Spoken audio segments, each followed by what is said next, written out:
अबे तुझे पता चला गाजा वालों ने इजराइल पे अटैक कर दिया है। हाँ पता है अटैक किया है। अबे तो मुझे डिस्टर्ब मत कर। मैं इस वक्त ऐसे पब्लिक टॉयलेट का इस्तेमाल कर रहा हूं जहां इस वक्त पूरी दुनिया हगा करती है। अबे क्या बात कर रहा है, कुणाल कामरा का अगर मोबाइल में तुझे कहां से मिल जाएगा। अबे नहीं यार, ट्विटर चला रहा हूं यार। भले ही मुझे घंटा जानकारी ना हो मुद्दे के बारे में, लेकिन मैं इसमें ज्ञान ऐसे पेलता हूं जैसे कि इस मुद्दे के बारे में मैंने पीएचडी कर रखी है।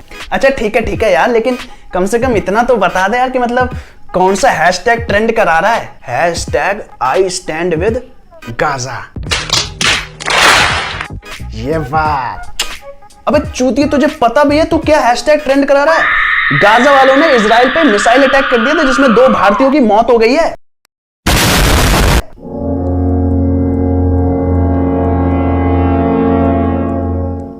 यार गलत तो कर रहा हूं। तो क्यों कर रहा है?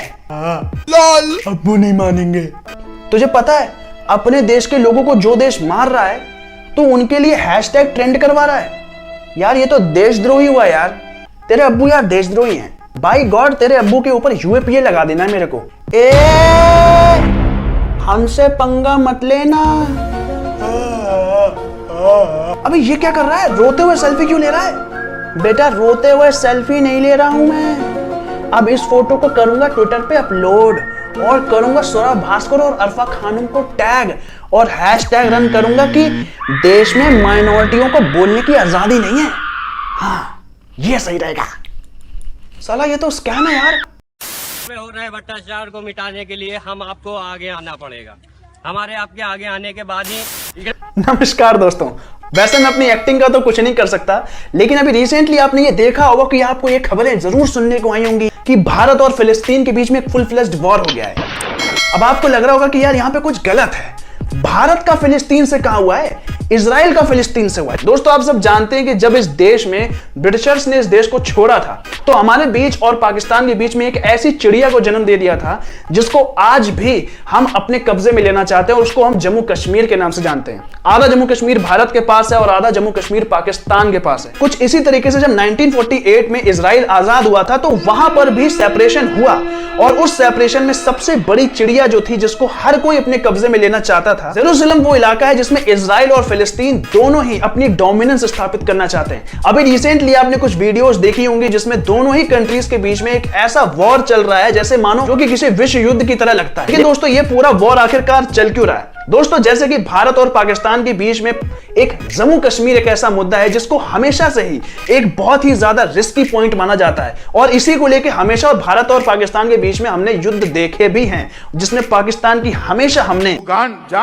फाड़ के रख दिया। लेकिन 1967 में हुए इजराइल के वॉर में जिस समय इजराइल ने पूरे फिलिस्तीन को अपने कब्जे में ले लिया, उसके बाद 1980s में एक रेजोल्यूशन पास करते हुए उसने इस पूरे इलाके में अपनी डोमिनेंस स्थापित कर ली। अब आप सोच रहे होंगे कि इस इलाके में ऐसा क्या है जिसकी वजह से इतना बड़ा कॉन्फ्लिक्ट हो रहा है। तो बात दरअसल ये है कि जो मक्का और मदीना के बाद सबसे होली प्लेस मुस्लिम्स के लिए मानी जाती है तो वो है अल अक्सा मॉस्क्यू। ये पर्टिकुलर पार्ट इजराइल के डोमिनेंस में आता है और यही सबसे बड़ा कॉन्फ्लिक्ट का पॉइंट है जिसको लेके आज दोनों ही देश आमने सामने खड़े हो गए हैं और दोनों ही देशों की तरफ से कैजुअलिटीज की खबरें भी आ रही हैं। दोनों ही तरफ आम लोगों की जाने जा रही हैं। लेकिन अब इस वक्त यहां पर आपको लगेगा चलो भाई ठीक है, वहां पर वॉर हो रही है, इसमें भारत का क्या लेना देना? हमारे यहां क्यों लोग इस समय अपनी नागरिकता ट्विटर पर बदले दे रहे हैं? लोग अपने नाम के आगे गाजी का झंडा लगा के अपनी सॉलिडेरिटी प्रूफ करने में जी जान लगाए हुए हैं। दोस्तों दरअसल भारत इतना महान है कि जहां यूएस में प्रेसिडेंशियल इलेक्शन होना शुरू भी नहीं होते लेकिन यहां पर हवन होने लगते हैं कि भैया अगला चुनाव कौन जीतेगा। कि भारत में ट्रंप के लिए हवन किया जा रहा है। 2 मिनट के लिए तो मुझे इस बात की कंफ्यूजन हो जाती कि कहीं मैं गलती से अमेरिका तो नहीं आ गया। मतलब इतना नशा होता है कि एक बार जब मैं गली से गुजर रहा था तो वहां पर कोने में एक साइकिल पंचर की दुकान थी। आप उम्मीद नहीं करेंगे कि साला उसको पंचर बनाना नहीं आता, लेकिन उसने जो टी शर्ट पहन रखी थी उसमें लिखा था Trump is not my president. अबे तुमको क्या लेना देना अमेरिका के प्रेसिडेंट से? तुमसे पंचर तो बनाया ही नहीं जाता और प्रेसिडेंट ट्रंप से तुम्हारी दुश्मनी चल रही है। खैर दोस्तों बात कर लेते हैं कि इजराइल और गाजा के बीच में जो वॉर चल रही है उसमें इंडिया का क्या रोल है? बहुत ज्यादा रोल है। इंडिया में रहने वाले लोग जिनको अपनों की तो परवाह है नहीं। अभी रिसेंटली बंगाल में इलेक्शंस हुए, वहां पर हिंदूज का जेनोसाइड हुआ, मारा काटा गया, लड़की लेकिन उनको उससे कोई लेना देना नहीं। उस वक्त उन्हें दिखाई देना बंद हो गया था।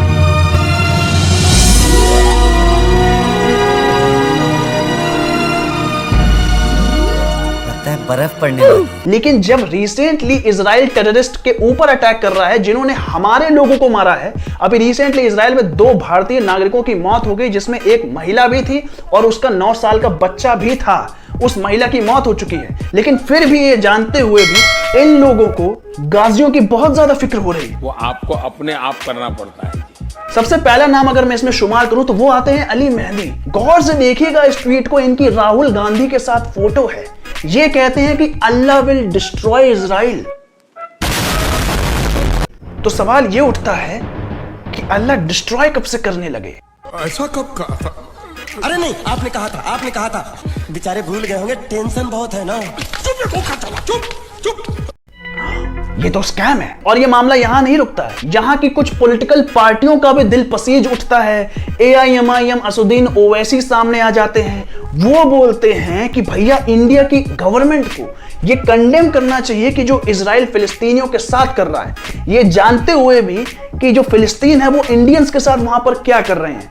लेकिन नहीं, ओवैसी साहब को अपनी पॉलिटिक्स चमकानी है, और ये भी जानते हुए कि इंडिया में भी रिसेंटली कोविड क्राइसिस में इजराइल ने भारत की बहुत मदद की है, फिर चाहे वो मेडिकल सप्लाईज हो, फिर चाहे वो ऑक्सीजन सिलेंडर हो।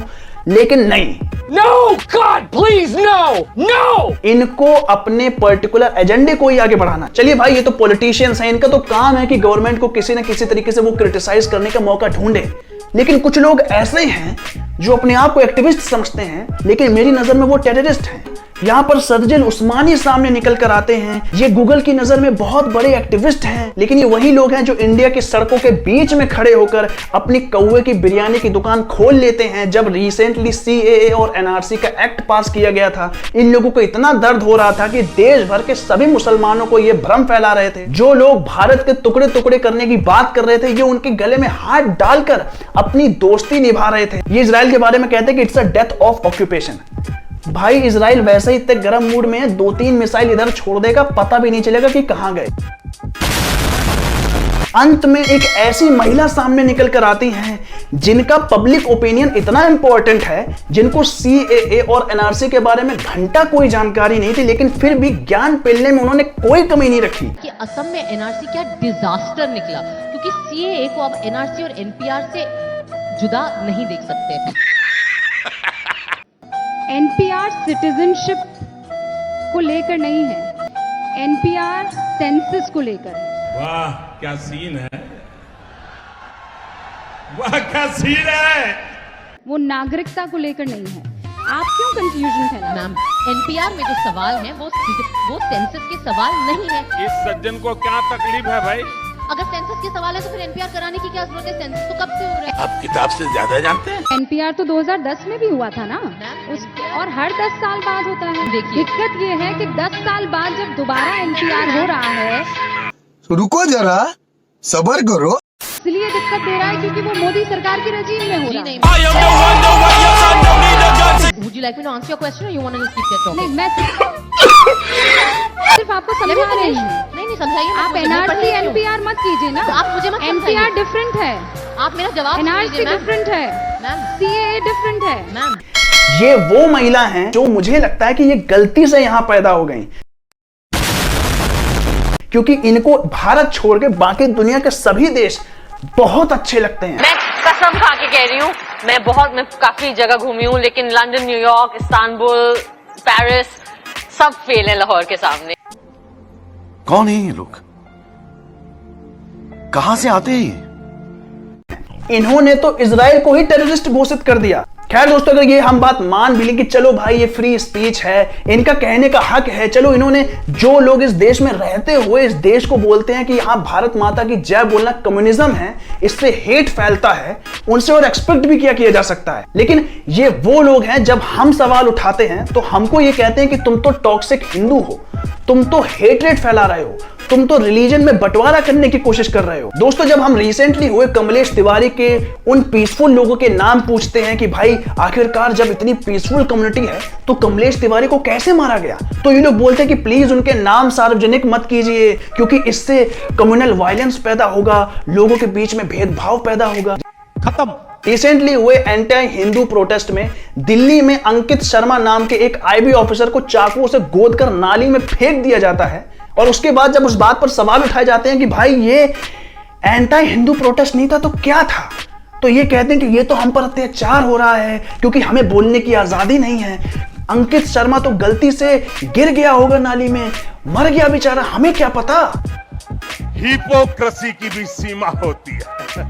एट द एंड दोस्तों, मामला यहां फंसता है कि जब ये वो लोग हैं जो लोग कहते हैं कि भारत माता की जय बोलना एक कम्युनल शब्द है और ये कम्युनिज्म की नजर से इसको देखते हैं, क्योंकि दोस्तों ये वो लोग हैं जो हम लोगों से ये कहते हैं कि हम लोग भेदभाव फैला रहे हैं, हम लोग टॉक्सिक हिंदू हैं, आरएसएस तो टेररिस्ट ऑर्गेनाइजेशन है। लेकिन इस वक्त जिस वक्त भारत के लोगों की वहां हत्याएं की जा रही हैं, वो भी एक ऐसे देश से जो कि टेररिस्ट ऑर्गेनाइजेशन को स्पॉन्सर करता है, लेकिन ये लोग अपने दिल खोलकर उनके समर्थन में गीत गा रहे हैं। तो ये क्या देखा जाए, इसको क्या माना जाए? क्या इसको इस बात से रिलेट नहीं किया जाना चाहिए कि ये भी एक पर्टिकुलर रिलीजियस कॉन्फ्लिक्ट है क्योंकि उनका और इनका रिलीजन बिल्कुल सेम है? क्या इस बात को पॉइंट आउट नहीं किया जाना चाहिए? सवाल दोस्तों जरूर उठता है और उठना भी चाहिए कि भारत में रहने वाले लोग भारत की परवाह ना कर उस देश की परवाह कर रहे हैं जो देश हमारे देशवासियों को ही मार रहा है। उम्मीद करता हूं दोस्तों इस वीडियो से आपको जरूर कुछ वैल्यूज मिली होंगी और अगर आपको वीडियो अच्छी लगी हो तो अपने फ्रेंड्स के बीच में इसको शेयर करके अपने सोए हुए भक्तों को जगाने में मदद कीजिए। और अगर आप इस चैनल पर नए आए हैं तो नीचे दिए गए हुए रेड सब्सक्राइब बटन को दबाइए, बेल आइकन पे जाकर ऑल पर क्लिक कर दीजिए ताकि मेरे आगे आने वाली सभी एपिसोड्स आपके दरवाजे तक ऑटोमेटिक पहुंच जाएं। और अगर आप इस चैनल को सपोर्ट करना चाहते हैं तो नीचे डिस्क्रिप्शन में दी गई हुई यूपीआई आईडीज पर आप अपना डोनेशन देकर इस चैनल को सपोर्ट कर सकते हैं। तब तक के लिए जय हिंद, जय भारत, आप सबका बहुत बहुत धन्यवाद।